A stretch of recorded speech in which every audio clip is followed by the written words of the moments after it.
Champions Trophy finally comes to an end और India जो है विक्टोरियस साबित हुआ।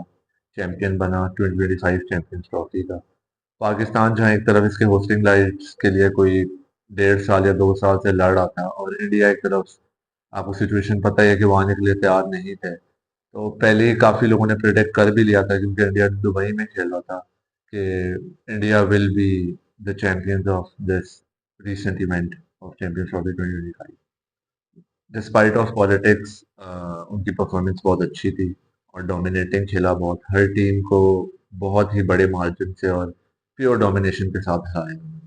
तो कमेंडेबल है उनकी परफॉर्मेंस। कहीं ना कहीं इंडिया को एडवांटेज था भी इस टूर्नामेंट में क्योंकि they were playing on the same ground in the same city and in the same weather conditions. तो ये एडवांटेज तो उनको था ही। देखिए ना, cricket is all about pitch, और पिच जो है हर वेदर कंडीशन के हिसाब से चेंज होती है, एटमॉस्फेयर के हिसाब से, एनवायरनमेंट के हिसाब से। लेकिन उन्होंने एक ही कंडीशन में खेला, पहले मैच से लेके जो बांग्लादेश से था, आखिरी मैच से लेके न्यूजीलैंड तक। उन्होंने डिफरेंट पिचेस पे खेला, उन्हें कंडीशंस का पता था, उन्हें ग्राउंड डायनामिक्स का पता था, उन्हें पता था किस स्पेस में हमने बॉलिंग करानी है, अगर हमें चेस करना है तो हमें किस स्पीड या किस रिदम के साथ करना है। तो कहीं ना कहीं बीसीसीआई को एडवांटेज दिया गया था। अब आप इसको माने या ना माने, ये डिबेटेबल बात है, लेकिन सबको ये चीज नजर आ रही थी। इंडिया को किस हद तक एडवांटेज था ये तो मेरा नहीं ख्याल है बात समझ में आती है, क्योंकि जब पाकिस्तान अपने राइट्स के लिए फाइट कर रहा था कि चैंपियंस ट्रॉफी जो है वो पाकिस्तान में ही खेली जाए, तब सारे बोर्ड ने ये तो एग्री किया, सारी टीम्स ने, कि हम पाकिस्तान में खेलेंगे, कोई मसला नहीं है।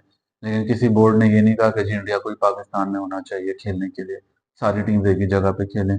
थोड़ा सा प्रेशर बिल्ड करते तो शायद चीज़ें चेंज होती, कुछ इस तरह की सिचुएशन बनाई जाती है कि इंडिया भी पाकिस्तान में ही आके खेलता। तो इसके ऊपर अगर अब आप कहें कि एडवांटेज था इंडिया को, तो वो एडवांटेज आपने ही इंडिया को दिया व्हेन यू ऑल एग्रीड कि इंडिया दुबई में खेले और हम सब जाएंगे उनके साथ दुबई में खेलने, और बाकी टीम जो है वो आपस में पाकिस्तान में खेलती रहेंगी। और इसमें एक और चीज भी है, इंडिया जो है वो रिचेस्ट बोर्ड है and the most powerful board है, इस वक्त डोमिनेट कर रहा है वो क्रिकेट को। और सिर्फ ये नहीं, इसके साथ ये भी है कि उनकी फ्रेंचाइज क्रिकेट जो होती है इंडिया में वो इतनी स्ट्रांग है, तो जितने भी बोर्ड्स हैं और जितने भी टीम्स हैं, इनफैक्ट जितने भी प्लेयर्स हैं, उन सब का उसमें कोई ना कोई स्टेक है। Endorsements, franchise cricket. मैं एक जगह पे पढ़ भी रहा था कि न्यूजीलैंड ने जो है तकरीबन 7,000 किलोमीटर ट्रैवल किया। मतलब पहला उनका मैच शायद कराची में था, दूसरा मैच उनका लाहौर, दुबई में था आई गेस, या लाहौर में था, तीसरा उनका इंडिया के साथ दुबई में था।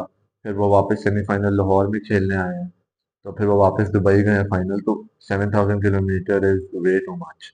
और फिर देखे ना, टीम को प्रॉपर रेस्ट भी नहीं मिलता, कांस्टेंट ट्रैवल फटीग होती है, प्लेयर्स रिकवर नहीं कर पाते। लेकिन ये चीजें सारी तब मैटर करते हैं जब आपने टूर्नामेंट से पहले ये बातें की होती।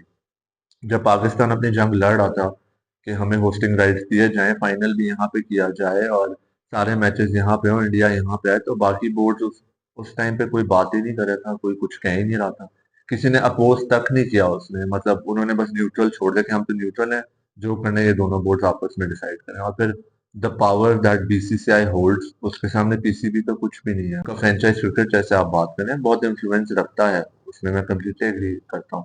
लेकिन जहाँ पे एक डिसएडवांटेज है, एक अनफेयर एडवांटेज मिल रहा है टीम को बाकी टीमों पे, क्रिकेट जैसी गेम में, कोई फुटबॉल हो तो समझ भी आता है, उसमें कंडीशन इतना मैटर नहीं करते। ये क्रिकेट में तो मैटर ही कंडीशन हर टाइम करते हैं। आपको जब पता था कि इंडिया ने सारे मैचेस दुबई में खेलने हैं, नो डाउट इंडिया को दुबई सूट किया, वो वहाँ पे प्रैक्टिस कर रहे थे, वो वहीं पे खेलते रहे, वहां से उन्होंने ट्रैवल नहीं किया, तो ठीक है, सिचुएशन कंडीशंस उनको सूट की। लेकिन जब आपको पता था, आपने खुद ही इंडिया को इजाजत दी थी टू प्ले इन दुबई, तो आप सबको भी अपनी टीम तो उस हिसाब से सेलेक्ट करनी चाहिए थी। फॉर इंस्टेंस जी इंडिया स्पिनिंग ट्रैक्स पे दुबई में खेल रहा है क्योंकि दुबई के ट्रैक स्पिनिंग है, तो आप स्पिन सिलेक्शन करते अपनी टीम्स में, आप स्पिनर ज्यादा खिलाते, आप इस तरह की जो है अपनी टीम की सिलेक्शन करते कि वो उन कंडीशंस को सूट करती है। अब इस बात के ऊपर ये कह देना कि जी इंडिया के पास एडवांटेज था, उन्होंने टीम भी उस हिसाब से सिलेक्ट की। एक तो जो ये प्लेयर्स आ जाते हैं कॉन्फ्रेंसेज में आके ये बातें बोल रहे हैं, उसके बाद इनके जो गुरुज हैं वो सोशल मीडिया पे आके बोल रहे हैं, तो ये सिर्फ यही शो करता है कि जब आपकी स्पोर्ट्समैनशिप एंड हो जाती है तो फिर आप ऐसी बातें करते देखिए ये बातें तो होती नहीं है, इंडिया टूर्नामेंट भी जीत गया, लेकिन हमें कुछ अच्छी पॉजिटिव चीजें भी देखनी चाहिए ना उसमें, और स्पेशली पाकिस्तान क्रिकेट को तो सीखना चाहिए उससे। इंडिया की आप एक तरह देखें बिल्कुल नई टीम थी, उनमें सिर्फ जो पुराने प्लेयर हैं वो रोहित और विराट कोहली हैं जो पुराने खेल रहे हैं, जो वर्ल्ड कप 2011 के बाद से आए हैं। बाकी तो सारी टीम उनकी नई है। एक हार्दिक पांड्या है जो चलो सीनियर प्लेयर बन गया है, और जडेजा है। बाकी तो ऑलमोस्ट सारे नए खिलाड़ी हैं, शुभमन गिल नया है, श्रेयस अय्यर नया है, वरुण नया है और जितने इनके स्पिनर्स हैं, देखिए टीम वर्क गेम है और उनके कंप्लीट जो पूरी टीम था, जो पूरा ग्रुप था, हर किसी ने परफॉर्म किया उसमें, हर किसी ने अपना इक्वल कंट्रीब्यूशन दिया।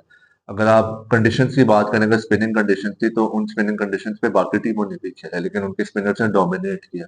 और ये नहीं है कि एक स्पिनर ने किया, हर स्पिनर ने हर मैच में परफॉर्म किया। फाइनल में देखें तो वरुण ने परफॉर्म किया है, क्या कहते हैं, अक्षर ने परफॉर्म किया है, बाकी सारे प्लेयर्स ने परफॉर्म किया। बैटिंग देखें, श्रेयस अय्यर को देखें, बैटिंग में सिंगल हैंडेडली फाइनल को वो अपनी तरफ उसने पुल आउट किया। हालांकि न्यूजीलैंड बीच में डोमिनेटिंग पोजीशन में था, लेकिन उसने प्रेशर अब्जॉर्ब किया।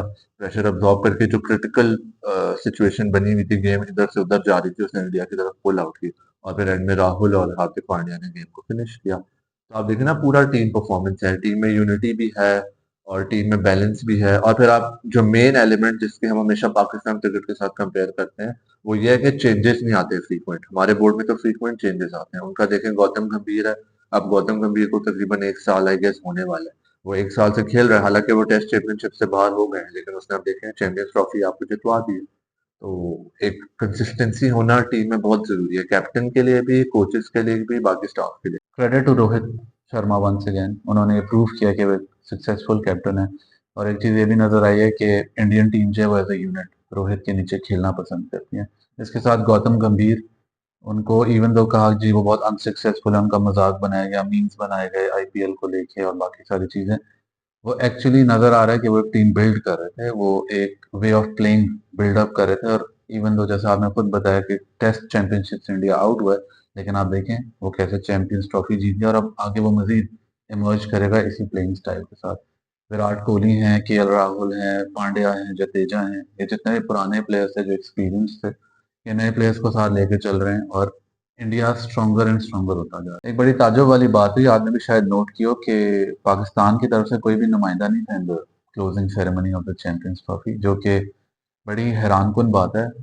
कल परसों शायद जब फाइनल हुआ है उसके बाद जब सेरेमनी हुई है, खबर आई कि चेयरमैन जो है वो पीसीबी के वो बीमार थे, इससे वो ट्रेवल नहीं कर सके। तो बीइंग द होस्ट इतना सक्सेसफुल आपने टूर्नामेंट किया और सबने उस टूर्नामेंट की तारीफ की, दुनिया भर में एक न्यूज़ फैली कि पाकिस्तान ने बहुत सक्सेसफुली हैंडल किया, अच्छा क्राउड प्रोड्यूस किया, अच्छे ग्राउंड, अच्छे पिचेस।